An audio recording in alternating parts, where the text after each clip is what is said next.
Iya, Bapak. halo, apa kabar Bila? Baik, alhamdulillah. Bapak gimana kabarnya? Baik, sehat. Alhamdulillah. Akhirnya ya Pak, kita berkesempatan bikin Iya, podcast juga nih setelah sekian lama direncanakan. iya, iya betul.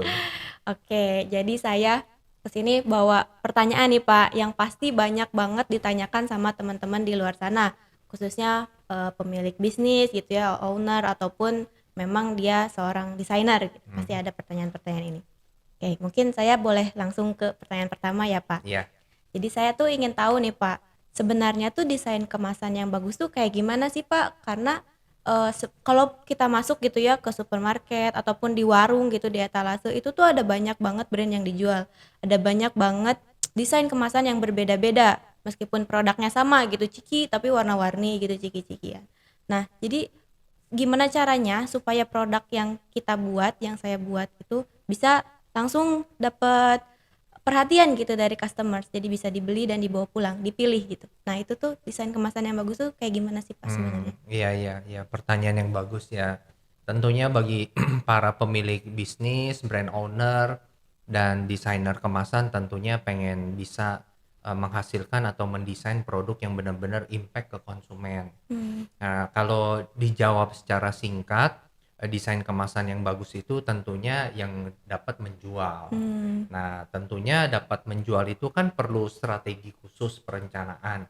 Nah, bagaimana caranya biar produk itu tanpa ada SPG yang menawarkan, "Ayo beli saya."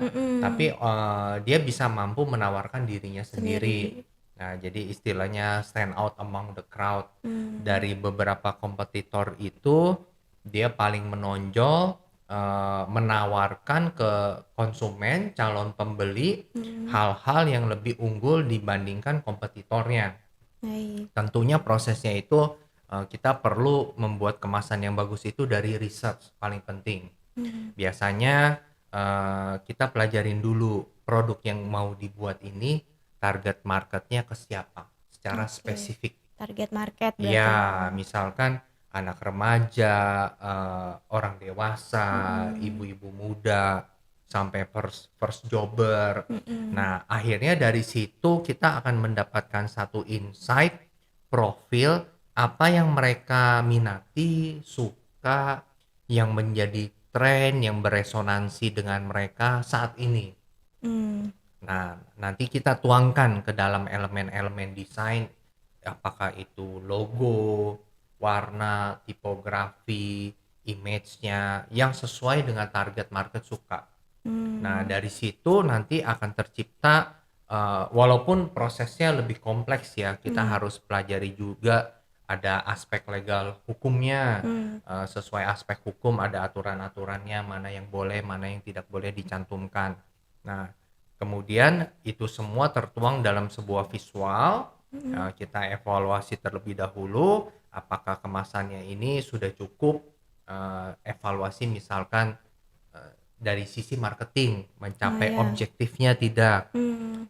Misalkan ingin meredesain karena kompetitor udah melakukan redesign rejuvenate brand biar lebih fresh. Nah, kita Hmm. evaluasi apakah hasilnya benar-benar fresh sesuai harapan dari konsumen atau calon pembeli yang ingin terhadap produk kita. Seperti Oh. itu.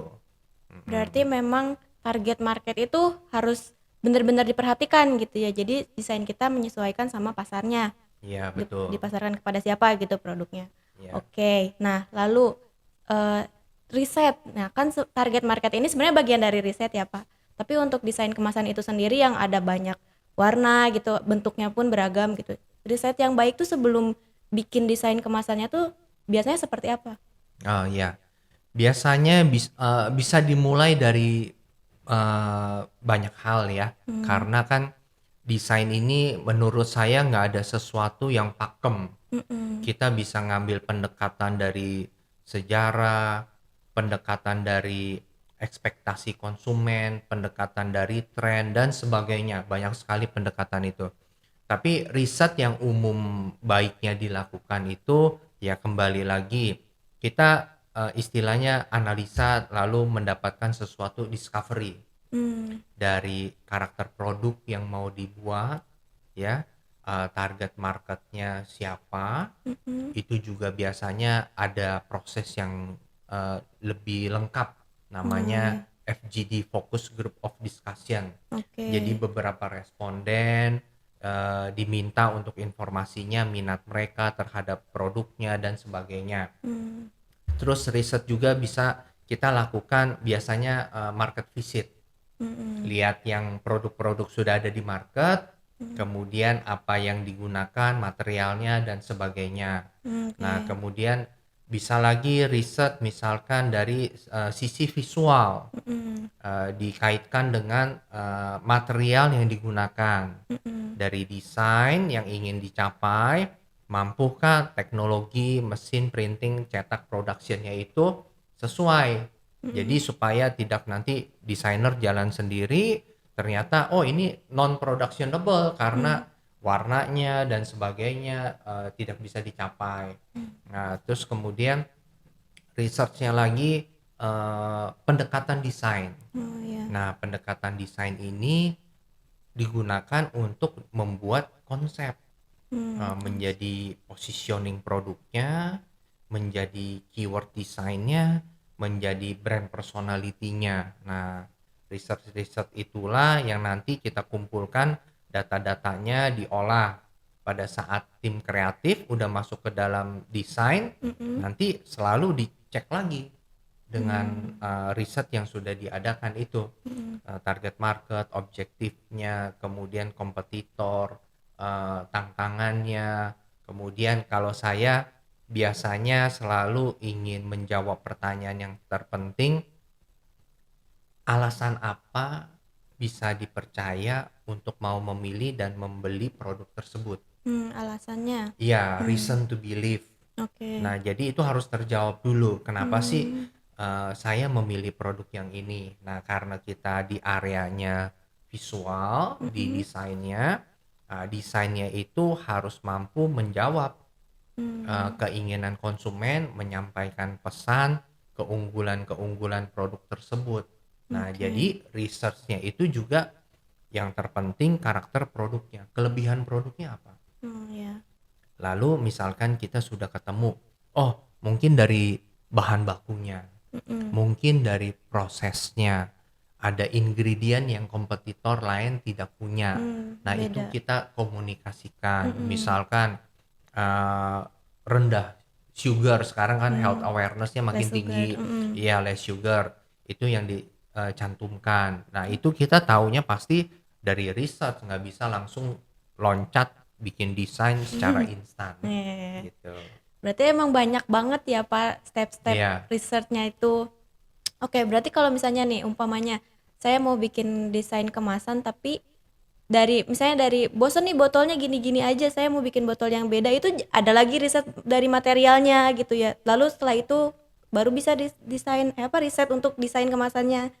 Oh, iya, iya betul. menarik banget. Kalau botol kan biasanya banyak pilihan tuh. Kalau Mhm. kalau mau membuat suatu produk, indikator harga segalanya Oh, kan juga harus dipertimbangkan, diperhatikan. Iya, jadi kalau misalkan mau minuman menggunakan botol apa yang available ada di market kan banyak. Kita mhm, bisa cari misalkan yang tersedia eh, berapa mili yang kita mau dengan harga per botol kosongnya berapa, mhm, lalu harga jualnya nanti berapa, mmm, printing labelnya, stikernya, modalnya berapa, baru bisa kita tentukan ada pilihan-pilihan botol apa lagi nih yang tersedia di market.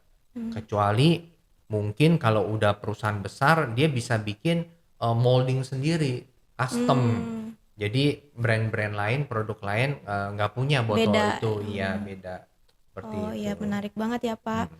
Nah, terus untuk desainnya sendiri nih, kan tadi sering beberapa kali disebut target market gitu ya, pasarnya ini diuntukkan untuk siapa gitu produk ini.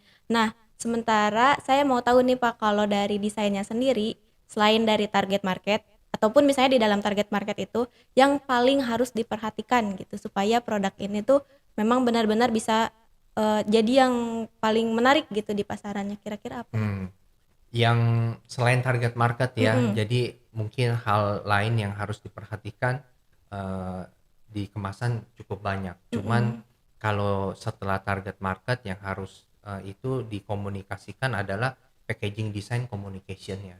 Oke. Jadi kita mau berkomunikasi ke konsumen, produk tersebut sudah menjadi brand, Mhm. tapi kan persepsi orang terhadap brand itu beda-beda. Mhm. Sama halnya ketika orang berbicara, Apple, ya jualnya kan mungkin iPhone kan Mhm. dan iPad dan sebagainya.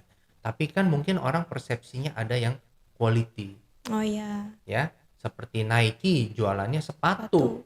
tapi secara brand persepsinya orang taunya itu adalah, lifestyle mungkin. Gengsi orang beli Gengsi, ya. pride, bukan Mmm. sepatu punya feature spesifikasinya yang dijelaskan Iya. oleh Nike kan. Mhm. Nah, itulah sama halnya strategi yang kita terapkan di dalam packaging design, ingin dikenalnya apa? Keunggulan Oh, produknya kah? Misalkan, wah dinamis, friendly, iya. ini saya banget nih Mhm. beresonansi dengan target marketnya, eee, vibrant seperti itu. Nah, jadi kembali lagi, packaging design communication di dalam sebuah packaging design itu penting di dalam sebuah produk, Mhm. eee, karena ini yang nanti akan menginspirasi, aktivitas cara berkomunikasi brand tersebut. Mmm. Nah, mungkin karena area packaging-nya itu kan tidak banyak, Mhm. diaktifasinya kan mungkin melalui digital. Oh iya. Tapi, sudah mendapatkan satu insight, ada satu apa, konsep positioning untuk Mhm. menginspirasi ke semua channel, seperti Mmm. itu.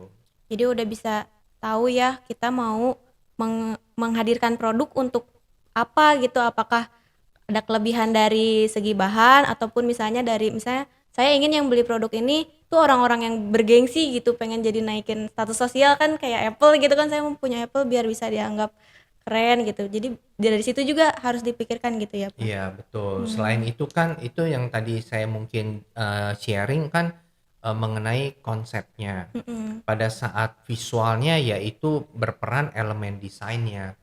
Biar Oh. dia berbeda dengan kompetitor, warnanya yang eye catchy yang tidak dimiliki kompetitor dan produk sejenis saat ini. Mhm. Nah, tentu harus ada pertimbangannya, Mhm. kenapa menerapkan warna tersebut.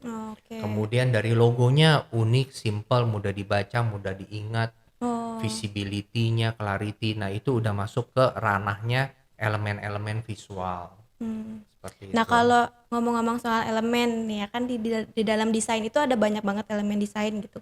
Nah, kalau untuk packaging sendiri kira-kira elemen desainnya itu yang biasanya diterapkan apakah sama gitu dengan elemen desain pada umumnya atau ada beberapa yang dipilih untuk packaging? Oh iya, kalau elemen desain dalam kemasan biasanya itu ada 3, tapi Mhm. saya tambahkan ada satu menjadi 4. Mmm. Yang pertama itu pasti, eee, nama dan satu paket dengan logo.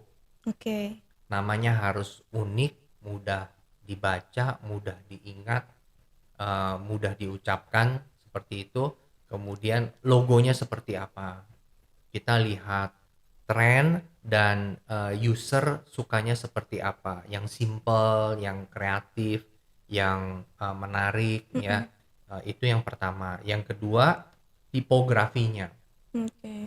Tipografinya itu penting sebagai salah satu fundamental produk Mhm. untuk menjelaskan deskripsi produk, Mmm. segala halnya yang berkaitan dengan teks. Bisa Oke. juga logo type itu dari tipografi itu sendiri.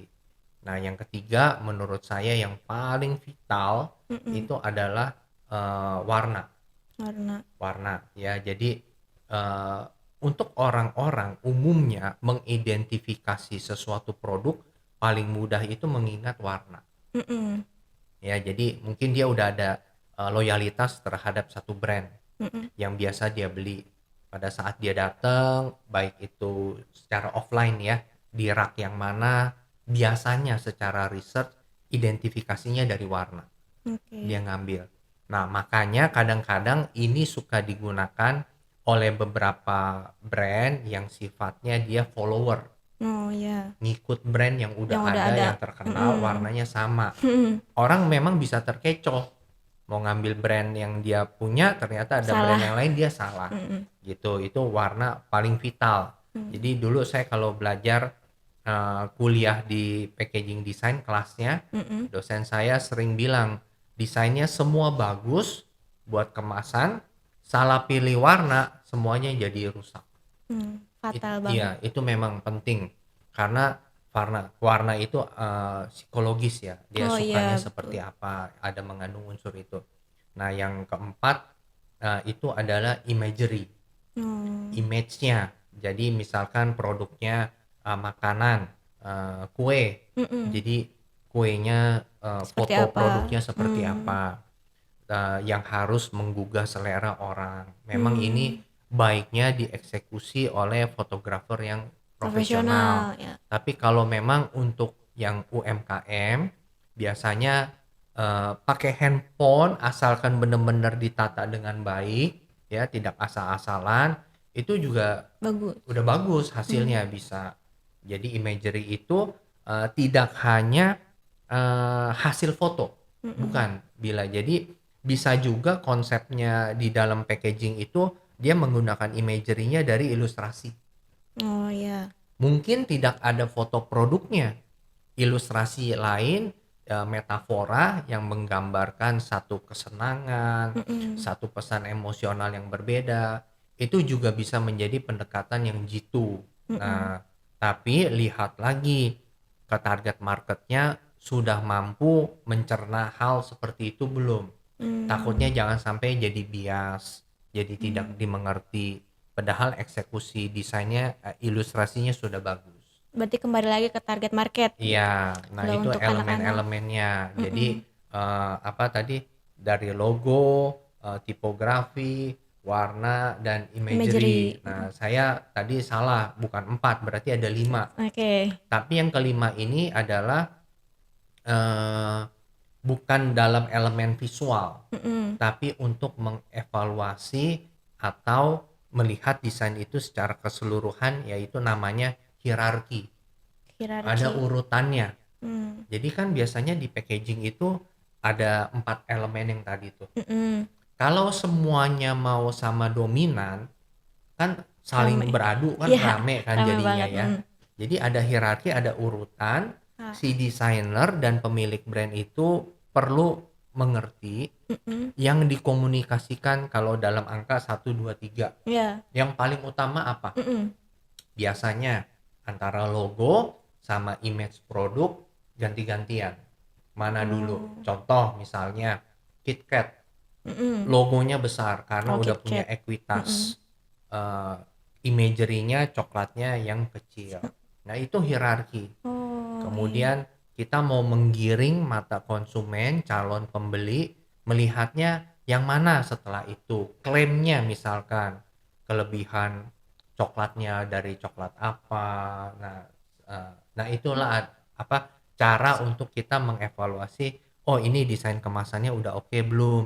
Ada urutan-urutannya. Nah, seperti itu. Jadi tergantung owner gitu ya atau mungkin desainer itu sendiri mau menunjukkan apanya nih dari produk ini. Iya, Oke, menarik banget sih, Pak. Terus kalau misalkan tadi ada bahas-bahas soal kompetitor. Nah, sebenarnya kompetitor itu bisa dijadikan acuan produk kita untuk membuat keseragaman di market, di pasar gitu. Atau justru kompetitor itu ada untuk kita menghindari hal-hal yang serupa. Jadi sebenarnya kita tuh harus dimirip-miripin sama kompetitor atau justru dibuat jauh berbeda?